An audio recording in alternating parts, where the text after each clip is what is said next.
नमस्कार दोस्तों, कैसे हैं आप लोग। आई थिंक बहुत अच्छे होंगे। तो मैं सोनम आप सबका स्वागत करती हूँ study with Sonam YouTube channel में।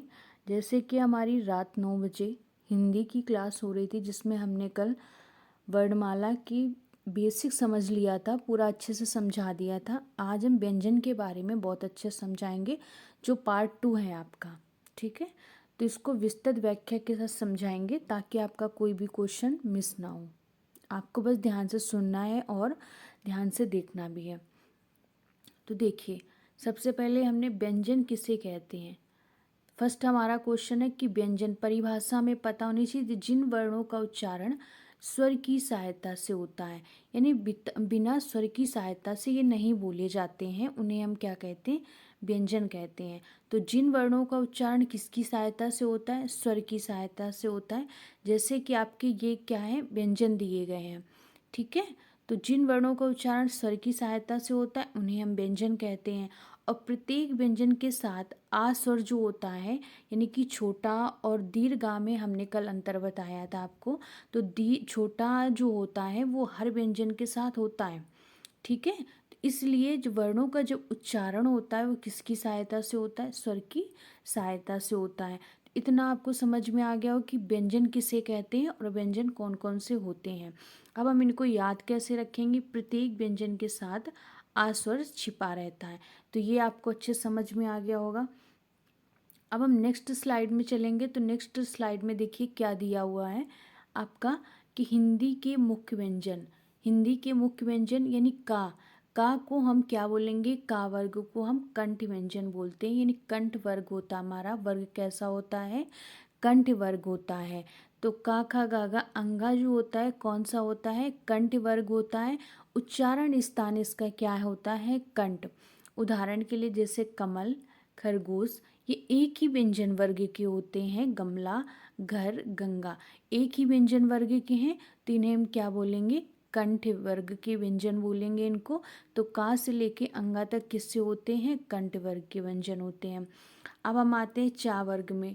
तो चा छा जा झा इया, ये क्या होते हैं, इनके जितने भी वर्ग होते हैं, यानी चा छा जा झा इया वाले जो होते हैं, ये तालव्य व्यंजन होते हैं। कौन से व्यंजन होते हैं, तालव्य व्यंजन होते हैं। इनको हम क्या बोलेंगे, तालव्य व्यंजन बोलेंगे। तो इतना आपको समझ में आ गया होगा। जैसे चम्मच, छाता, जहाज एंड झरना। तो ये आपको समझ में आ गया कि का जो वर्ग होता है, का वर्ग यानी का से लेके अंगा तक हम कंठ व्यंजन, चा वर्ग को हम तालव्य व्यंजन बोलते हैं। अब हम बात करते हैं टा वर्ग की। तो टा वर्ग में जितने आते हैं उनको हम क्या बोलेंगे, मूर्धन्य व्यंजन बोलते हैं। तो टा ठा डाडा इया, उच्चारण स्थान इनका क्या होगा, मूर्धा। इन तालु का ऊपरी भाग जब आप बोलोगे तो ये टा ठा, मतलब जीभ हमारी क्या होती, ऊपर लग जाती, तालु का ऊपरी भाग हो जाता है। तो ये टावर्ग मूर्धन्य व्यंजन हो जाता है। जैसे टमाटर, ठंड, डमरू, ढोल, गढ़, ये सब हमारे क्या है, मूर्धन्य व्यंजन है। तो हमने का को क्या बोले, का वर्ग को हम कंठ व्यंजन, चा वर्ग को हम तालव्य व्यंजन और टा वर्ग को हम मूर्धन्य व्यंजन। हमको इतना समझ में आई थिंक आपको आ गया होगा अच्छे से। अब हम नेक्स्ट स्लाइड में चलेंगे। ता वर्ग को हम क्या बोलेंगे, तो ता वर्ग को हम क्या बोलते हैं, दंत व्यंजन बोलते हैं। क्या बोलेंगे, दंत व्यंजन। यानी इसके वर्ग में जितने भी व्यंजन आएंगे, ता था दा धा ना, तो उच्चारण स्थान पे जैसे तराजू है, तो तराजू में कौन सा वर्ग है, ये दंत वर्ग है। जैसे दवाई है तो कौन सा वर्ग है, दंत वर्ग है। ठीक है, अब पा वर्ग की बात करते हैं। तो पा वर्ग क्या होता है, ओष्ठ। पा में जितने भी पा फा बा भा मा जितना भी आएगा तो ये कैसा होगा, ओष्ठ होता है, ओष्ठ बोला जाएगा। इसके जितने भी वर्ग के व्यंजन होंगे इनको क्या बोलेंगे, हम ओष्ठ व्यंजन बोलेंगे। तो आई थिंक इतना। और दोनों ओट बोल कर आप देखिए, पा, दोनों ओट बंद हो जाएंगे। आप पा बोलिए तो क्या होगा, दोनों ओट बंद हो जाएंगे, इसलिए हमें ओष्ठ व्यंजन बोलते हैं। तो आई थिंक इतना अच्छे से समझ में आ गया होगा। पतंग, फल, बच्चा, भारत, मछली आदि इतना क्लियर हो गया होगा आपको। यानी का से लेकर माँ तक हमने आपको अच्छे से समझा दिया है कि का को हम क्या बोलेंगे, कंठ, चा को तालव्य बोलते हैं, टा को मूर्धन्य व्यंजन बोलेंगे, ता को दंत व्यंजन और पा को हम क्या बोलेंगे, ओष्ठ व्यंजन बोलते हैं। अब देखिए हमने व्यंजन तो पढ़ ली, अब हम अंत्यस्थ व्यंजन के बारे में पढ़ेंगे। अंत्यस्थ व्यंजन कौन से होते हैं? यारा लावा, ये हमारे क्या हिंदी में कहलाते हैं? अंत्यस्थ व्यंजन कहलाते हैं। तो इनकी विशेषता क्या होती है कि इनका उच्चारण स्वर और व्यंजन के बीच की स्थिति में होता है, जैसे यारलव, यानी कि ये स्वर और व्यंजन की बीच की स्थिति में होता है। और उनकी ट्रिक भी बताएंगे। यारलव मतलब यारा लावा, तो ये हमारे क्या है? अंत्यस्थ व्यंजन कहलाते हैं। तो आपको समझ में आया कि अंत्यस्थ व्यंजन कौन कौन से होते हैं? यारा लावा हमारे क्या है? अंत्यस्थ व्यंजन है। आई थिंक इतना आपको समझ में आ गया होगा मित्र। इतनी क्लास आपको अच्छे से समझ में आ गई। चलिए नेक्स्ट, उस व्यंजन किसे कहते हैं? उस व्यंजन देखिए, सा हा क्या होता है? उस व्यंजन होता है। विशेषता क्या है कि उनके उच्चारण में वायु का घर्षण अधिक हो। आप बोलती है गर्म वायु निकलेगी, गर्म वायु, शा, मतलब इनके उच्चारण में वायु का जो घर्षण होता है वो अधिक होता है। तो ट्रिक क्या है? सा हा। ये कैसे व्यंजन होते? उस व्यंजन। अभी हमने अंतस्थ व्यंजन पढ़ाया, कौन से होते? यारलव, यानी ट्रिक यारा लावा हो गया, और इसकी ट्रिक क्या होगी? सा हा हो गई। तो इतना आपको अच्छे से समझ में आ गया होगा मित्र। अब आगे बढ़ते हैं, हम आगे क्लास लेंगे। अब हम बात करते हैं संयुक्त व्यंजन की। तो संयुक्त व्यंजन हमारा क्या है? छात्राज्ञा, शाबे, लेकिन यहाँ नहीं दिया पीडीएफ में। छात्राज्ञा शाबे होता है। विशेषता दो या दो से अधिक व्यंजनों के मेल से बनते हैं। जैसे छा है तो कादन सा से बनेगा, यानी कि छा जो होता है वो किससे बनेगा? काधन, ये खटकोण वाले सा से बनता है। ठीक है। ऐसे त्रा ताधन रा से बनता है, और हलंत जरूर लगती है। ठीक है। तो संयुक्त व्यंजन मतलब दो या दो से अधिक व्यंजन के मेल से, यानी दो या दो के अधिक व्यंजनों का जब मेल होता है तब संयुक्त व्यंजन बनते हैं। ठीक है। इतना आपको क्लियर हो गया होगा। अब चलिए हम व्यंजनों का वर्गीकरण कैसे करते हैं हमें ये भी समझना है। तो स्पर्श व्यंजन कितने होते हैं हमारे? 25 होते हैं। कौन कौन से? का खा गा गा अंगा, च छ जा जा इया, ट ठ ड ड अणा, और ता था द द ना, और पा पा मा। ये हमारे क्या होते हैं? स्पर्श व्यंजन। का से लेकर माँ तक हमारे क्या होते हैं? स्पर्श व्यंजन होते हैं। ठीक है। और विशेषता उच्चारण करते समय जीभ मुख के किसी भाग को स्पर्श करती है। ठीक है। तो ये आपको समझ में आया कि स्पर्श व्यंजन कितने होते हैं? 25। कहाँ से कहाँ तक होते हैं? का से लेकर माँ तक होते हैं। इतना आपको अच्छे से समझ में आ गया होगा। इनकी विशेषता क्या है कि उच्चारण करते समय जीभ मुख के किसी भाग को स्पर्श करती है। जैसे कंठ, कंठ में का बोलो आप, का। ठीक है। तो जीभ स्पर्श करती है। आप तालब औष्ठ बोलो, पा, पा, दोनों ओंठ आपके बंद हो जाएंगे, तो ये क्या हो गया? ओष्ठ व्यंजन हो जाता है। चलिए हमने आपको बताया। अब हम इस अध्यस्त व्यंजन कितने होते हैं? 4 होते हैं। यार अलावा हमने इसके बारे में आपको विस्तार तरीके से पढ़ा दिया है। उस व्यंजन भी बता दिया, सा हा होता है। संयुक्त व्यंजन 4 होते हैं, इसमें छात्राज्ञा शा होता है, इसमें रॉन्ग लिखा है। हम आपको बता रहे हैं संयुक्त व्यंजन 4 होते हैं।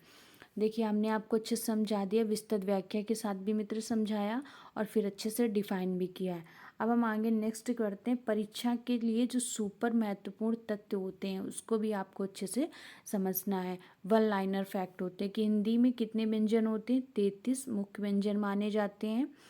स्पर्श व्यंजन कितने होते हैं? 25। अंत्यस्थ व्यंजन कितने होते हैं? 4 होते हैं। यार अलावा बताया। उस व्यंजन 4 होते हैं। संयुक्त व्यंजन भी 4 होते हैं। छात्राज्ञा शा होता है, 4 होते हैं, इसमें रॉन्ग लिखा है। प्रत्येक व्यंजन में आ स्वर निहित रहता है। ये प्रत्येक व्यंजन में आ कैसा रहता है? निहित रहता है। हर व्यंजन में आपको आ निहित रहेगा। ठीक है। अब हम ट्रिक के माध्यम से समझेंगे। अब देखिए वन लाइनर फैक्ट भी हमने आपको बता दिए, अब हम ट्रिक के माध्यम से समझेंगे। 5 स्पर्श वर्ग हैं, कहाँ से कहाँ तक? क चा ट त प, यानी कचट का 5 स्पर्श वर्ग हो गए, यानी का से लेकर माँ तक 5 स्पर्श वर्ग हमारे हो गए। फिर अंतस्थ व्यंजन यारा लावा हो गया, उस व्यंजन सा शा हा हो गया, संयुक्त व्यंजन छात्राज्ञा और शा होता है। तो ये 4 होते हैं। ठीक है। इतना आपको अच्छे से समझ में आ गया होगा। अब वन लाइनर रिवीजन भी करा देते हैं, जो हमने आपको पढ़ाया उसका वन लाइनर। व्यंजन स्वर की सहायता से बोले जाते हैं। किसकी सहायता से? स्वर की सहायता से बोले जाते हैं। ये अकेले नहीं होते, इनको स्वर की सहायता की आवश्यकता पड़ती है। और कौन सा स्वर होता है? छोटा आ होता है।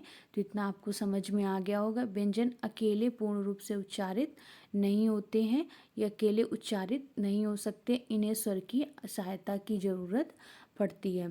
जितना आपको अच्छे समझ में आओगे। प्रत्येक वर्ग में कितने व्यंजन होते हैं? 5। जैसे का से लेकर आप अंगा तक पढ़ेंगे, का खा गा गा अंगा, तो 5 वर्ग होते हैं। और का की लाइन को हम क्या बोलेंगे? कंठ। चा को हम तालव्य, फिर टा को हम मूर्धन्य बोलते हैं। ता वर्ग की लाइन को हम दंत बोलते हैं।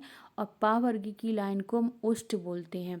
तो प्रत्येक वर्ग में 5 व्यंजन होते हैं। हमने सब कुछ आपको अच्छे से समझा दिया मित्र। अब इससे ज़्यादा आपका इसमें बाहर क्वेश्चन कोई जाएगा भी नहीं, क्योंकि वन लाइनर फैक्ट भी हम आपको लेके आए हैं। अब प्रतियोगी परीक्षाओं में व्यंजन संबंधित प्रश्न जो बार बार आते हैं, देखिए प्रैक्टिस एमसीक्यू भी आपके लिए हम लाए हैं। तो हिंदी में फर्स्ट कौन सा? मुख्य व्यंजनों की संख्या कितनी है? अभी हमने आपको जब वन लाइनर फैक्ट में ऊपर पढ़ा रहे थे, तब हमने आपको बताया था कि हिंदी में 33 मुख्य व्यंजन माने जाते हैं। बताया था हमने आपको कि हिंदी में कितने व्यंजन माने जाते हैं? 33 व्यंजन माने जाते हैं। वही यहाँ पर क्वेश्चन है कि कितने व्यंजन हमारे? 33 व्यंजन है। ठीक है। अब यार अलावा हमने बताया था ट्रिक के माध्यम से यारलम। यारलम मतलब अंत्यस्थ व्यंजन, हमने आपको समझा दिया था। सा सा हा कैसा होता है? उष्म संघर्षी व्यंजन, उष्म व्यंजन होता है। ठीक है। स्पर्श व्यंजन हमने का से माँ तक बताए थे आपको। संयुक्त व्यंजन छात्रा ज्ञासा होता है। अंत्यस्थ व्यंजन यारा लावा होता है, ये आपको समझा दिया था। अब ये बताइए छात्रा ज्ञासा क्या कहलाते हैं? तो ये संयुक्त व्यंजन कहलाते हैं, क्योंकि स्पर्श व्यंजन कहाँ से कहाँ तक होते हैं? का से लेकर माँ तक होते हैं। अंत्यस्थ व्यंजन या रा लावा होता है। ठीक है। और ये बताइए व्यंजन किसकी सहायता से उच्चारित किए जाते हैं? ये क्वेश्चन आपके लिए है। इसका आंसर आप कमेंट बॉक्स में देंगे। हमने आपको अच्छे से समझा दिया है पूरा। इससे इससे एक भी क्वेश्चन आपका बाहर नहीं जाएगा व्यंजन में। तो इससे आपको बस ध्यान से पढ़ना और मेरी बात को मित्र अच्छे से समझना है। इससे बाहर क्वेश्चन नहीं जाएगा व्यंजन में। आप बस इसी क्लास को देख लेना, अंत तक देखना है बस। आप इससे बाहर एक भी क्वेश्चन नहीं जाएगा आपका। ठीक है। तो ये क्वेश्चन नंबर 5 आपके लिए। आप लास्ट में कमेंट करेंगे और इस क्वेश्चन को ध्यान से पढ़ेंगे। ठीक है। थैंक यू, धन्यवाद। स्टडी विद सोनम चैनल को सब्सक्राइब कर लीजिए। ऐसे ट्रिक के माध्यम से पूरी क्लास को हम पढ़ाएंगे और विस्तृत व्याख्या के साथ पढ़ाएंगे। फैक्ट भी लेकर आएंगे, एमसीक्यू भी कराएंगे, उसी में वन लाइनर क्वेश्चन भी होंगे, तो आपका कुछ भी नहीं छूटेगा। Thank you.